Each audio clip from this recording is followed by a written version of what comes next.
میرا نام بابو یوسف بچن ہے۔ میرے چینل مسیحی تعلیمات کو سبسکرائب کر کے، لائک کر کے اور شیئر کر کے آپ بھی خدا کے مقدس کلام کو دوسروں تک پہنچائیں۔ کتب مقدسہ قسط نمبر 4، کلام مقدس کے اردو تراجم کا سفر۔ 15ویں صدی تک بر صغیر ہندوستان میں مختلف ممالک کے لوگ آ کر آباد ہوتے رہے۔ ہر ایک کی اپنی زبان تھی۔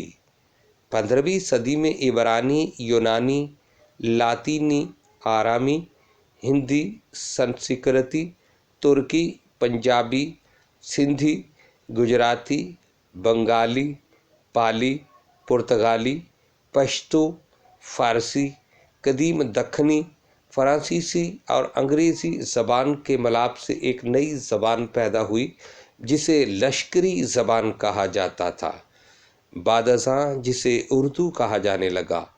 اس ملاوٹ کے لحاظ سے اردو کی مختلف اقسام استعمال ہوتی ہیں،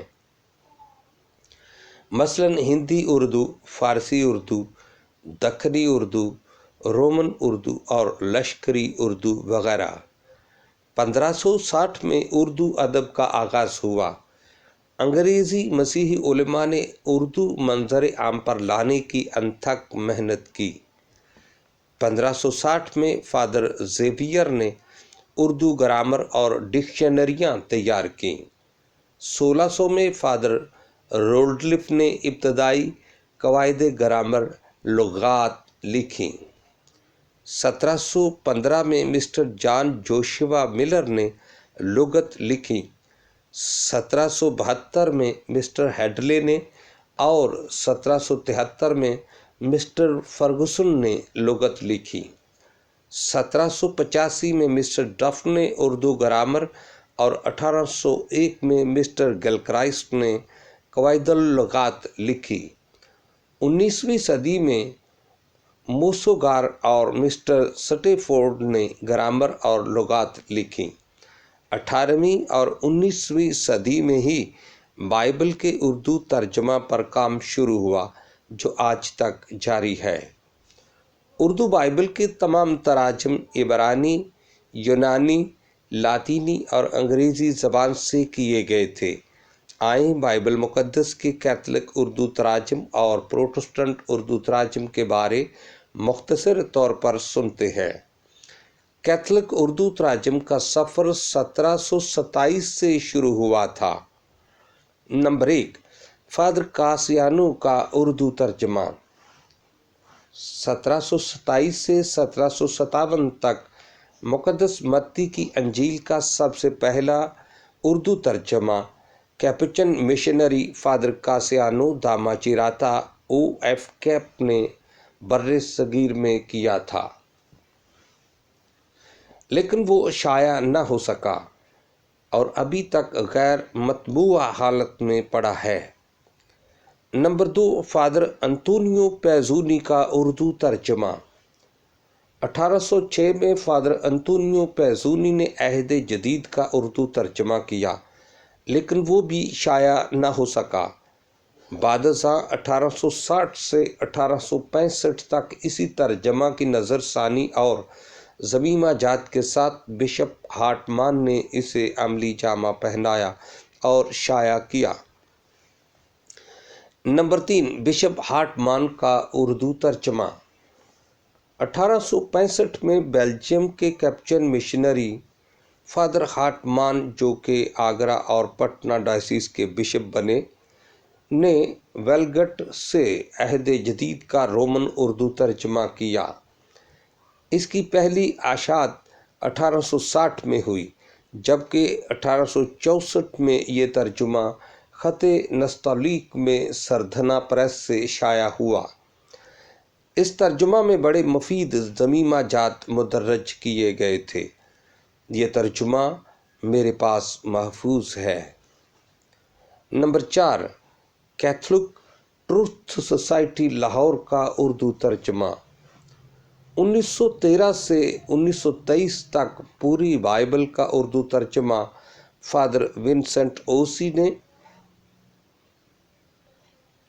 ویلگیٹ لاطینی سے اور ڈاکٹر عطارد نے عربی ترجمہ سے عہد عتیق کا ترجمہ 4 جلدوں میں شائع کیا تھا۔ پہلی جلد تکوین سے رو تک 1923 میں، دوسری جلد پہلا سموئیل سے اشتر تک 1923 میں، تیسری جلد ایوب سے یشوع بن سراخ تک 1924 میں، اور چوتھی جلد اشعیاء سے دوسرا مکابین تک 1925 میں چھپ کر منظر عام پر آئی۔ یہ پوری بائبل کا ترجمہ ہوا تھا۔ یہ ترجمہ بھی میرے پاس محفوظ ہے۔ نمبر 5، سوسائٹی آف سینٹ پال روما کا اردو ترجمہ 1954 سے 1958 تک خط نستعلیق میں پوری بائبل کا اردو ترجمہ فادر سلواتر او پی، فادر لباریوس پیٹرسن آزاد OFM، فادر ایورسٹ پینٹو اور علامہ پال ارنسٹ نے یہ ترجمہ کیا۔ یہ ترجمہ عبرانی، یونانی اور لاطینی سے تیار ہوا تھا۔ یہ ترجمہ 1 سال تک ملتان میں ہوتا رہا اور سوسائٹی آف سینٹ پال روما سے شائع ہوا تھا۔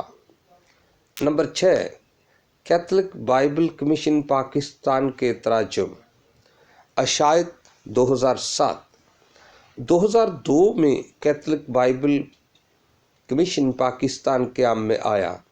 فادر ایمانویل آسی کی قیادت میں بائبل کمیشن نے 1958 کے ترجمہ کا پہلی بار نظر ثانی شدہ کمپیوٹرائزڈ ترجمہ تیار کیا اور پاکستان بائبل سوسائٹی انارکلی لاہور کی معاونت سے جولائی 2007 کو 1958 کی پہلی نظر ثانی شدہ کمپیوٹرائزڈ اشاعت نہم جاری کی۔ اشاعت 2007 کے بعد کیتھولک بائبل کمیشن پاکستان نے دوسری بار نظر ثانی شدہ کمپیوٹرائزڈ ترجمہ تیار کیا اور پاکستان بائبل سوسائٹی انارکلی لاہور کی معاونت سے 2011 کو اشاعت نہم جاری کی۔ اشاعت 2019 جعلی حروف 2011 کے بعد کیتھولک بائبل کمیشن پاکستان نے 1958، 2007 اور 2011 کے تراجم کی نظر ثانی کر کے پاکستان بائبل سوسائٹی انارکلی لاہور کی معاونت سے پہلی بار جعلی حروف کی اشاعت اول جاری کی۔ گویا یہ تیسرا کمپیوٹرائزڈ ترجمہ یعنی 2019 اشاعت 11ویں 2019 میں جاری کی۔ اشاعت 2021 کیتھولک بائبل کمیشن پاکستان نے 2019 کی اشاعت 11ویں کی مزید نظر ثانی کی اور اشاعت 12ویں تیار کی اور کوریا کی معاونت سے 2021 میں کمپیوٹرائزڈ اشاعت 12ویں جاری کی۔ بندہ ناچیز بھی کیتھولک بائبل کمیشن پاکستان کا ممبر ہے اور اس نظر ثانی کے سفر میں شمولیت کا شرف رکھتا ہے۔ ابھی مختصر طور پر پروٹسٹنٹ اردو تراجم کے بارے ملاحظہ فرمائیں۔ 1748 میں سب سے پہلے پادری شیلٹر نے انجیل کا دکنی اردو ترجمہ کیا تھا۔ 1814 میں پادری ہنری مارٹن نے انجیل کا دکنی اردو ترجمہ کیا تھا۔ 1839 میں پادری ولیم ییٹس نے انجیل کا فارسی اردو ترجمہ کیا تھا۔ 1844 میں بنارسی کمیٹی نے پوری بائبل کا فارسی اردو ترجمہ کیا تھا۔ 1883 میں پادری میتھرا نے پوری بائبل کا فارسی اردو ترجمہ کیا تھا۔ 1900 میں British and foreign Bible society نے اردو ترجمہ کیا تھا۔ یہ ترجمہ بائبل سوسائٹی انارکلی لاہور سے مختلف اوقات میں شائع ہوتا رہتا ہے اور آج تک جاری ہے۔ سننے کا بہت بہت شکریہ۔